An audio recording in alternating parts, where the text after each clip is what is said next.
ধর্মকথা শুনবো আজি, যাব সাধুর ঘরে। না এলে আজ মাথায় তুলে আনিব জোর করে। এই ভাবিয়া অধম কাকু চলেন সাধুর কাছে। সাধু তো হায় নেয় না ঘরে, রাখলো ঘরের পাছে। এ কি হলো, অধম কাকু ভাবছে মনে মনে। সাধু বুঝি বড় জাতের, তাই হলো মোর শনে। বলো তো বাপু, কেন এলে অসময়ে হেথা? অধম কাকু বলেন, প্রভু শুনব ধর্ম কথা। কৃপা করে চরণ ধুলা দাও হে আমার বাড়ি। অধম কাকুর করজোড়ে না সরিলেন ছাড়ি।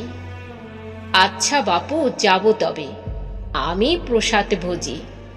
তোর ঘরে কি ধর্ম কথা চলে শঙ্খ বাজে?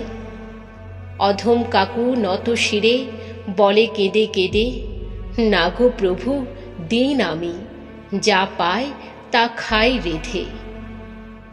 অনাচার, ঘোর অনাচার, যাব না তোর বাড়ি।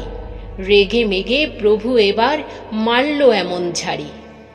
তবু কাকু থাকলো বসে প্রভুর চরণ তলে। চরণ যুগল ভাসল এবার কাকুর চোখের জলে। অনেক পরে প্রভু এবার বসল কোষে দাম।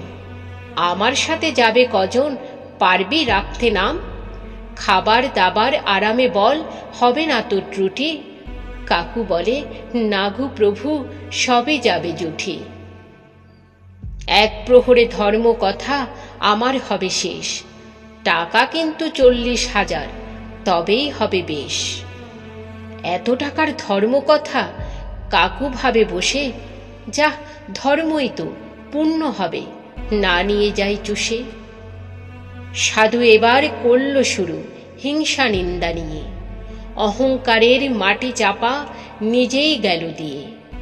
লোভ লালসা টাকার পিছে বাপু যদি ছোট, ধর্ম তোমার রসাতলে থাকবে না এক মুঠো। দপাস করে কাকু এবার বসে পড়ল মাঠে। সাধু আমার বলছে কি রে, সাপ আনিলাম ঘাটে। সাধু বেটা সমাজটা তো নিল রসাতলে, নিজে থাকে লোভে ডুবে, আমায় ফেলে জলে। কাকু এবার রেগে মেগে বলে, সাধু সরো, আমার ধর্ম আমি জানি, তুমি রাস্তা ধরো।